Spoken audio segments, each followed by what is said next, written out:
This video is sponsored by Brilliant. A while ago, I posted my first YouTube video where you saw me control this RC car with that racing simulator.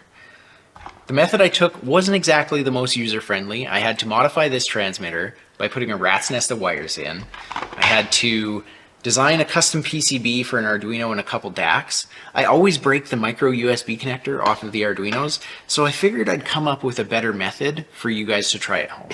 So there's two ways to do this. You can use a ELRS module like a Ranger, Ranger Micro, Ranger Nano. You can use a Bandit if you want to operate on a different frequency band, and a USB-TTL serial connector. The other method uses an Arduino. This one's a Pro Micro. You can use a Pro Mini, but you need a serial connector for that. And those connect to the trainer port to your existing transmitter. So let's get into it.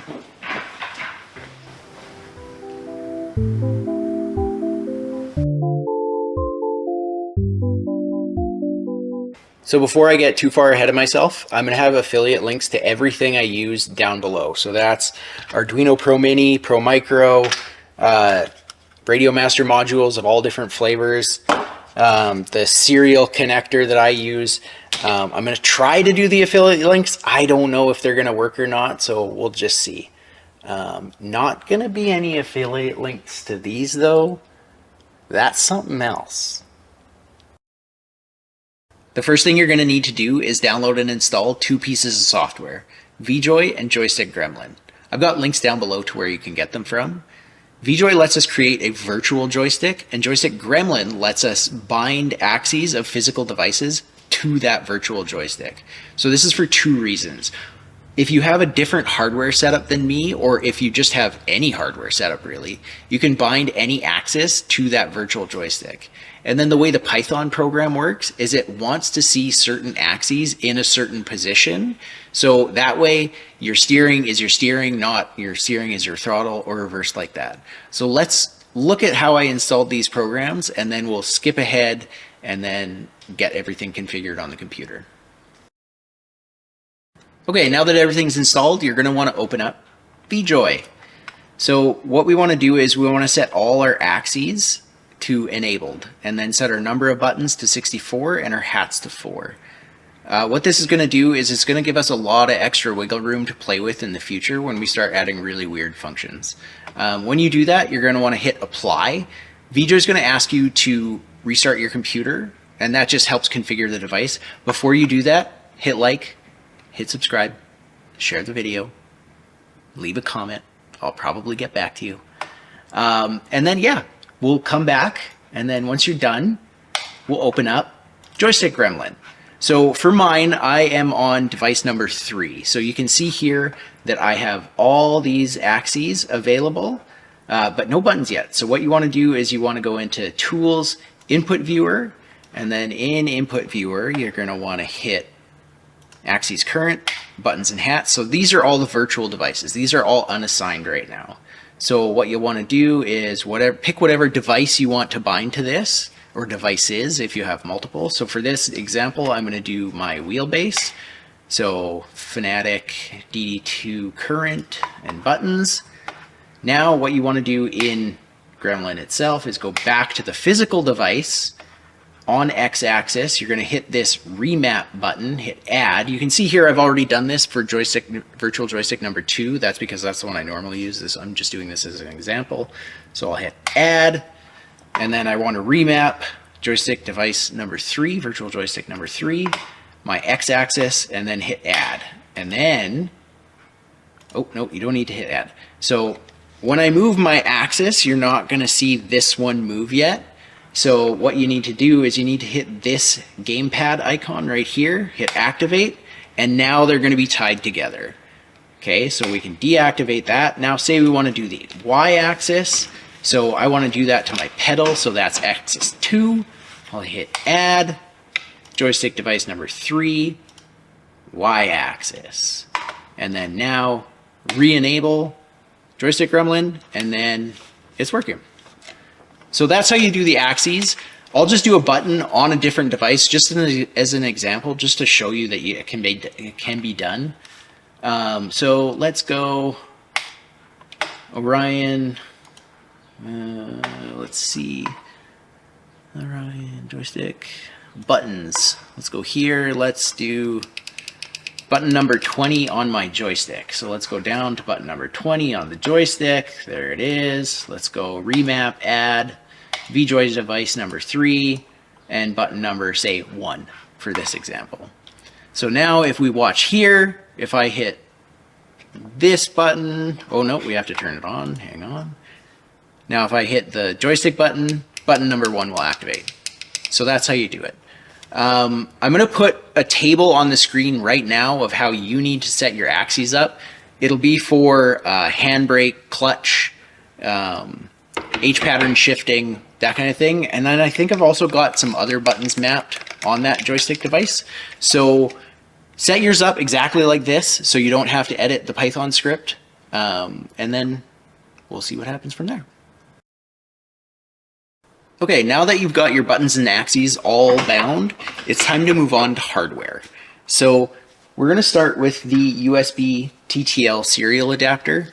I'll have an affiliate link to these down in the description. It has to be the correct voltage for your transmitter. So the Radio Master systems that I'm using want a 3.3 volt signal. It's still going to have 5 volts on this line, but the 3.3 volt TX line is the critical piece of information here. So affiliate link to this down below. And then, so we'll start out on Device Manager on the computer. So I'm going to plug this in and we're going to set the baud rate of this. This is going to be the critical thing. So I know this will come in at COM port 7. We're going to hit Properties, Port Settings, and then make sure this is 115200. And then hit OK, and that's set. So that's easy. The next thing we're going to have to do is set the baud rate of the transmission module. So you can set the binding phrase as well. So what you'll do is you'll just power it up. It'll take probably about a minute to kick itself into the wireless mode. So when it does that, you're going to connect to it probably on your phone, because if you do it on your computer right now, the video is going to stop buffering and you're going to lose your spot unless you like and subscribe. So this will go into Wi-Fi mode. Use your phone to connect to the address. I'll have a thing on screen here of me doing it on my phone. You set your binding phrase for the transmission module. You'll also have to do it for your receiver too. So when you power up your receiver, you don't let it bind to anything. It'll wait 60 seconds and then it'll kick itself into Wi-Fi mode, and it's the same process. Set the binding phrase. Don't have to set a baud rate on the receiver, only on the transmission module. Make sure it matches what Device Manager is showing, and then you'll be set. So when you've got the binding phrase done, the baud rate done, hit apply or whatever, and then hit reboot, and you're good to go. So this module is already set. On to the next step. Okay, so now we've got to hook everything up to the module itself. It's really easy, just 2 wires. So with your USB-TTL serial adapter, you will figure out which line is the TX line. So on this 6-pin that I have, I know it's the orange line. So what I'm going to do is I'm going to take this orange jumper cable and just shove it into the position of the TX line. So there we go. That's easy enough. And then I'm going to take a black jumper, and this is our ground. I'm going to put that one in the black one. Just right there. So now this is all we need. On your module, if you're using, say, a Radio Master, whatever, your bottom pin on the module itself is going to be your S port. So this is where data is coming in. So we're sending crossfire frames to the module itself. So it thinks it's connected to a transmitter if you do the operation properly. And then we put our ground in just above the S port. So it'll look something like that. And then we don't power it up yet. Only power it up when I tell you to, because if we were to put power to it right now, without the Python program running, it would say no handset and it won't work. So just hold your horses. But this is the hardware. This is all you need. Just pop this somewhere. I'll probably make like a PCB that kind of clips in, 3D print something super nice so it's a little cleaner. But for now, P with the D-U-G. Okay, now that our axes are bound and our hardware is all set up, it's time to try it out. Last warning, make sure your voltages for your logic lines are correct. Because if you let the smoke out, brother, that's on you. So let's get things started. First thing you're going to want to do is open up Joystick Gremlin. You're going to want to enable the device, because if you run the Python script and you find that nothing's working, that's usually what you did wrong. So enable that first. Then you're going to go to PowerShell. PowerShell is great because every Windows PC has it and it can run Python. And if yours doesn't, Google it, because I cannot tell you how. What you're going to want to do is you're going to want to navigate to where you saved the Python script, and then we're going to go back to PowerShell. We're going to hit CD for change directory, paste that address in, and then hit enter. So now we're in that folder. Now what you want to do is you want to go python drive.py. I might change the naming for the GitHub, but this is just as an example. So we're going to hit enter. If some dependencies pop up and it says you need to install so-and-so, just do pip install whatever it tells you to, and then that's what it'll do. So you might need PySerial, PyJoy, or something like that. But eventually you'll get to something like this, and this is where you select the COM port. So from earlier, we know mine is on COM7, yours might be on something different. So I'm going to hit index number 0, hit enter. That worked. Okay, and then VJoy device. I know that this VJoy device here is going to be VJoy device number 7. So I'm going to hit 7, enter. And now what you see is a bunch of gobbledygook. So this is your steering input as well as the crossfire frame that it's sending to the transmitter module. Remember, you have not powered it up yet, because if you did, it's not going to work. So now it's sending the crossfire frames to the module. Now you can plug it in. So we'll plug it in, and then this is bound to the car, so it should recognize right away. So here we go. It's turning on. That means it is transmitting right now. So what I can do is I can turn the car on, and now it's binding. There we go, it's bound. The gyros will do their own thing, but as you can see here, we're working.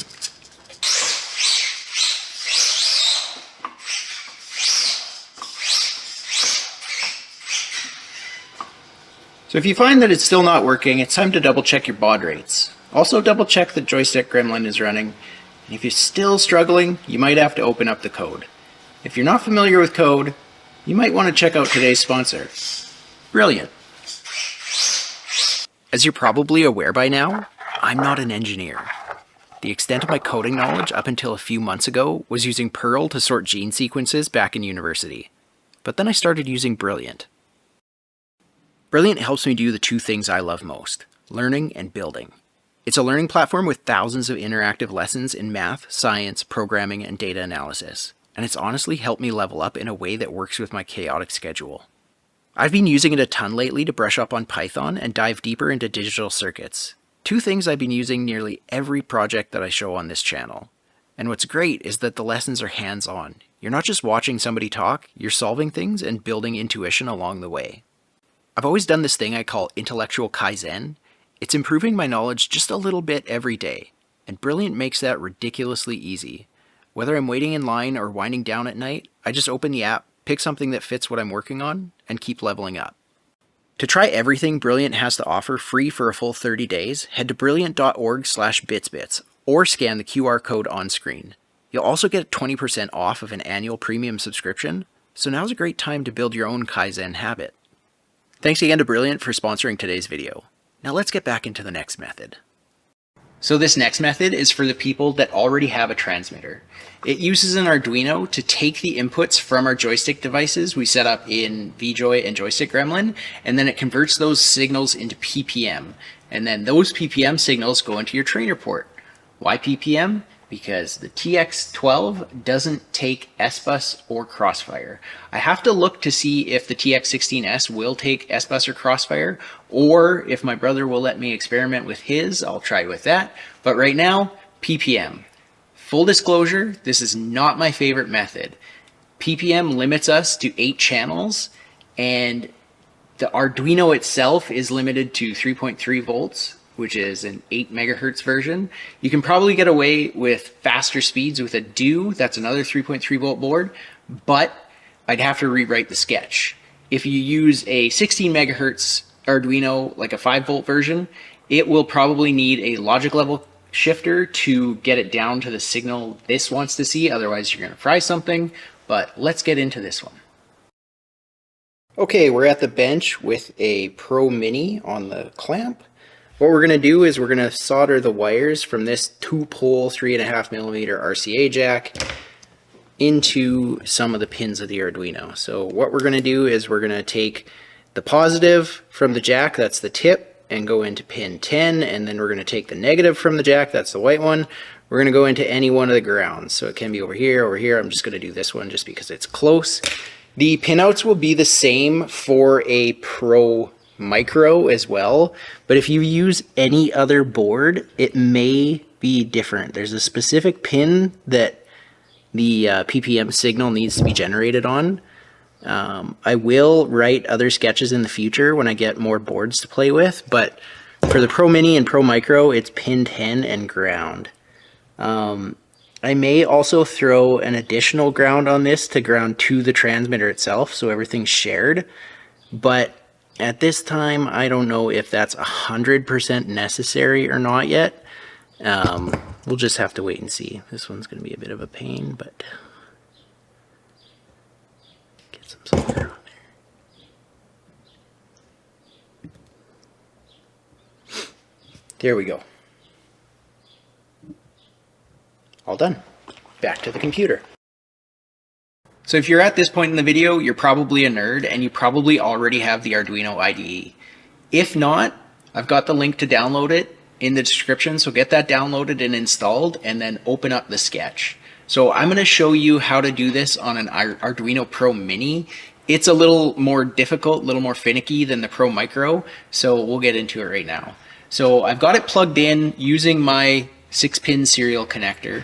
I'm going to have to select the board itself, so I go up here and then select board and port, and then I can go all the way down here to where it says Arduino Pro Mini, hit OK. So now that's this device.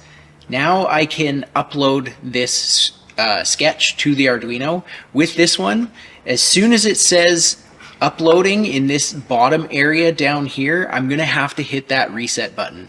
On the Pro Micro, it does it itself, so it's a lot easier. So I'll hit upload. Now it says uploading, I'm going to hit that, and now it's not going to time out. If it times out, you missed the interval where you can hit the button. Now it's uploaded, and we can probably move on to the next step. Once you've got the sketch uploaded to the Arduino, you can run the Python script. If you don't know how to do it, go back to the first method and then I show you how to run it.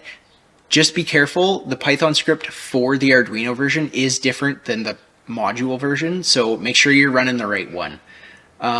So I'm already running it. What I'm going to do is show you on screen the oscilloscope trace of the PPM signal we're generating. So here it is.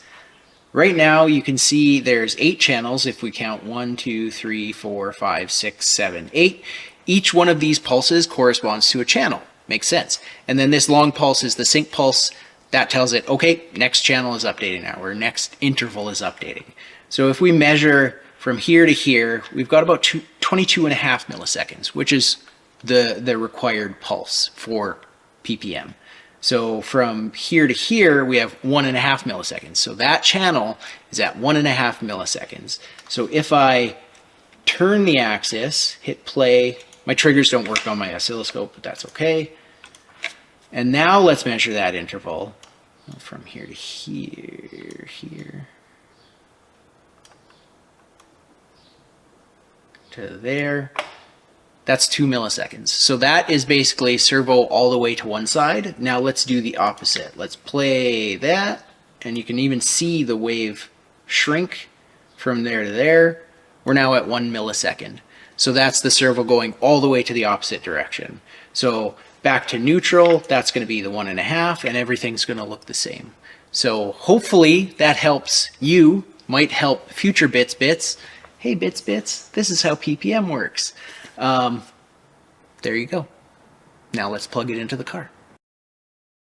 So, surprise, surprise, I got ahead of myself. We need to set the transmitter up first. So what you're going to want to do is probably clone a profile that you already know is working, that we're going to just switch the channels around so that it's reading from the trainer port and not the actual axis. So on the transmitter, I've set this one up. What you're going to want to do is go model. Of course, every transmitter is going to be different, so this is just covering this one. It should be relatively similar. Model, and then we're going to go page over. This is this. You're going to want to set your trainer mode to master jack. I think that's the correct one. So we're using PPM, so it should read that just fine.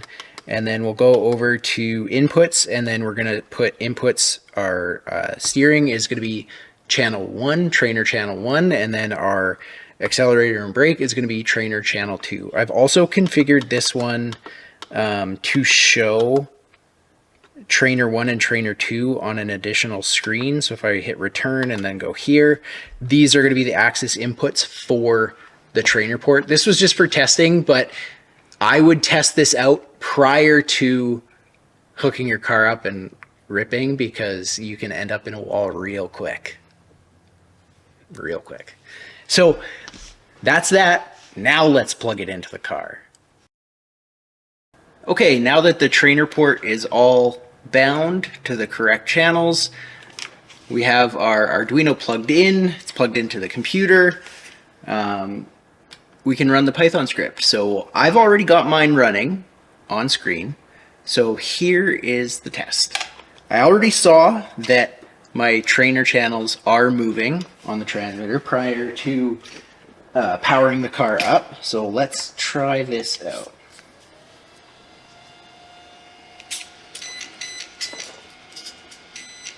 There we go. It's bound. It's running. So this is what I'm talking about, it not being as good as the module method. You can tell it's kind of jittery. And I think that is a product of having a man in the middle. So we're going now from the computer to the Arduino to the transmitter. Whereas the other one, we were going computer to the transmitter. And that's how my original method worked as well. So now we have that little hiccup in between. But it still does work. Sorry for it being so loud. But it's just a little jittery. It was really hard to smooth everything out. Eventually I got it. Right now I'm locked down to 2 channels. I will put the head tracking in later. I want to figure out the Crossfire or S-Bus first, because I think that's going to be the better method to approach this. But for now, if you have a transmitter and you want to drive with your racing sim, this might work, and it's pretty cheap. Arduinos are not expensive. Affiliate links down below. There you go.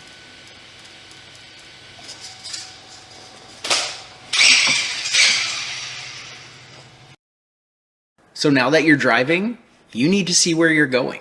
So the video systems are completely separate from this. It's its own standalone thing. You can do analog, you can do digital. I'm doing DJI for mine. You can do whatever you want. One thing I would recommend is a head tracker. So I'm using the open source head tracker v2.2. I've got links down below. I kind of skipped over it in my first video by accident. I deleted the section I had on it. So here it is. It's an awesome thing. I want to get it wireless, but the Bluetooth aspect of it is kind of difficult. So right now I'm just plugging it in, and then Joystick Gremlin recognizes it as a input device, and then I just bind the 2 axes like normal to channels 3 and 4 or whatever it is for pan and tilt. I can connect to it via Bluetooth, but then it doesn't show up as a human input device. It's just an unspecified Bluetooth device. I was able to get the quaternion data off of it, but I'm not an engineer. It's difficult for me to do that kind of thing. I know the reset is working, but I need to just get the angles to be correct for pan and tilt, and then I think I'll get somewhere. But for now, tethered is fine.